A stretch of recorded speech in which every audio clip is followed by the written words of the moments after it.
Thank you so much, everyone, for this happening right now. It's a very nice thing to be a part of. I find it hard to figure out which one to do for these occasions, because every time somebody gets up before me and talks about something, I get really pumped and be like, yeah, I want to talk about that, or yeah, I want to add to that, or I want to agree with that, or something like that. So I've been kind of bouncing around, but the thing that's kind of come up quite a lot has been the relevance of youth, and that's what I want to talk about. And this is called They Don't Do As They're Told, and it's for anybody who is or ever was young. Why don't they do as they're told? Right from day one, the young are told by the old, be honest, work hard and you'll be duly rewarded. That's why nurses ride buses and estate agents drive Porsches.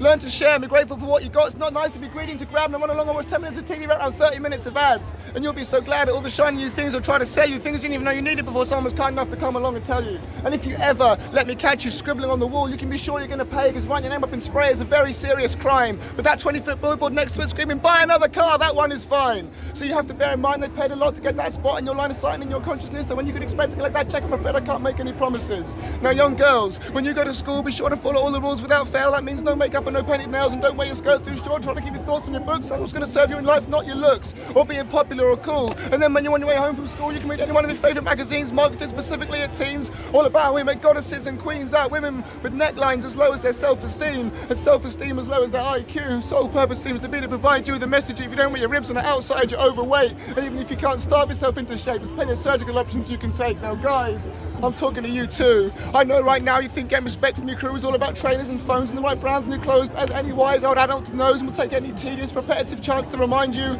appearances don't count, my boy. What matters is what's inside you. But oh, this really isn't good. I see you sometimes like to wear a top that comes with a hood.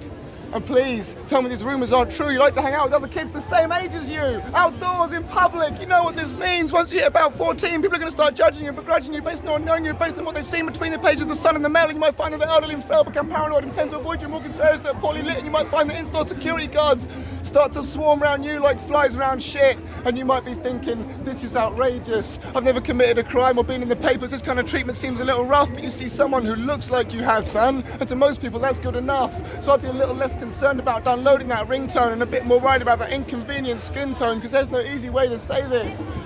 But you're just not Caucasian.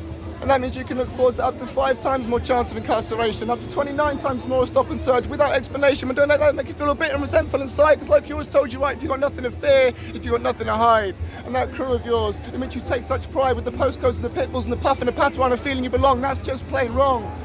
But that other crew, with the cars and the money, and the helicopters and the horses and the guns and the dogs and the tasers and the mace and DNA database and cameras in every corner of your community who can even kill you with impunity, they're just plain right.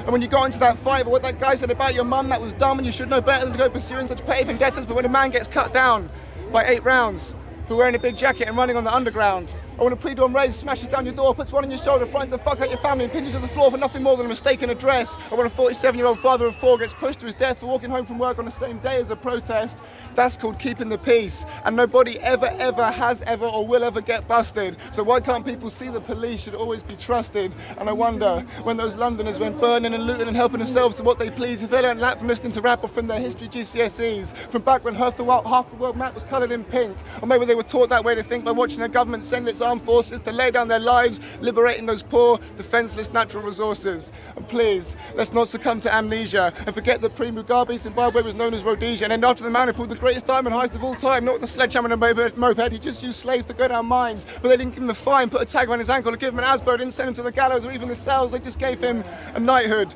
a university, and a country as well. But don't worry, because that ugly business of slavery is all long gone. Just don't ask where your laptop, your iPod or your phone came from, or why Foxconn, the factory that produced it, finds it conducive to business of anti-suicide nets around the outside of the building. There's a lesson here, children. Haven't you learned yours yet? Take what the fuck you want, just not from your own doorstep.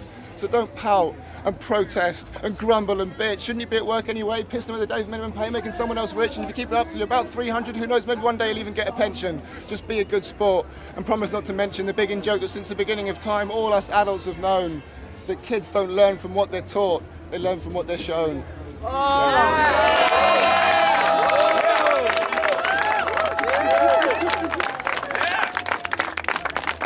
Thanks, guys. Thank you for going with me on a kind of heavy, angry, fire and brimstone one. I'll lighten the tone a little bit now. This is about the other side of youth, which is raising a life and being a parent and that kind of thing. This is my take on that. It's got to never understand. See, parents love cliches. And one of your favourites to stay with me from boy to man is until you have your own child, you won't understand. And of course it's true. I don't believe I could ever conceive of what you went through, and since I'm afraid it's not in my plans to make you a grand, maybe I never will know. But still though, I do catch little glimpses here and there from time to time that bring you to mind, like when I'm trying to find the answer to a crossword clue and suddenly a word I didn't know knew pops into my head. I remember who read to me and showed me the love of reading, planted the seed in what would eventually grow from a trickle to my flow that's now as dear to me as breathing, taught me the importance of being true to what I believe in, and explained that my mind and my soul needed feeding as much as my belly. And back then I was pissed off when we couldn't afford a telly, but nowadays I'm tuned into a bigger picture, realise how much richer we were that way, didn't have a lot of money when you didn't need to pay to play in all the outdoor green spaces, parks and wooded places where I grew. And sometimes I'd whine at you if I couldn't have whatever happened to be the latest shiny plastic distraction for time, but I did have all the trees I could climb, and it might have been second hand, but I always had a bike. I had a crew of friends that was small but tight, and very early on to me it was taught that real love and happiness could not be bought.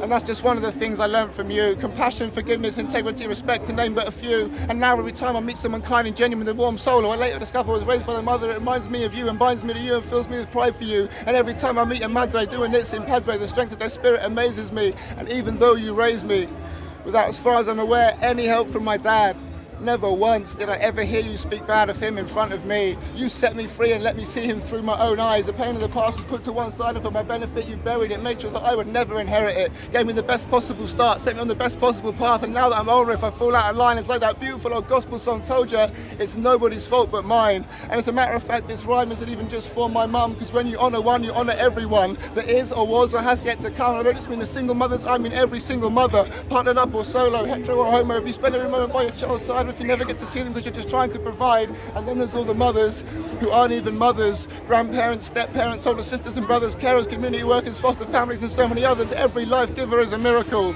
And if anyone's thinking this sounds anti-men, please think again and don't take it so literal. Fathers, of course I'm including you. It's just a single mum lifestyle is all I knew, so that's what I write about. But if you're there for your child too, you and I have nothing to fight about. Any parent who gives a shit is my personal hero. I think that Mars and Venus shit is a bunch of raging bull like De Niro. One person plays both roles plenty of the time, and plenty of their kids turn out fine as far as I can see. If it was good enough for Bob Marley, it's good enough for me. So now back to the original question at hand of will I ever truly understand? I think no, probably not. But if the question is do I appreciate it, I don't ever stop. Yeah!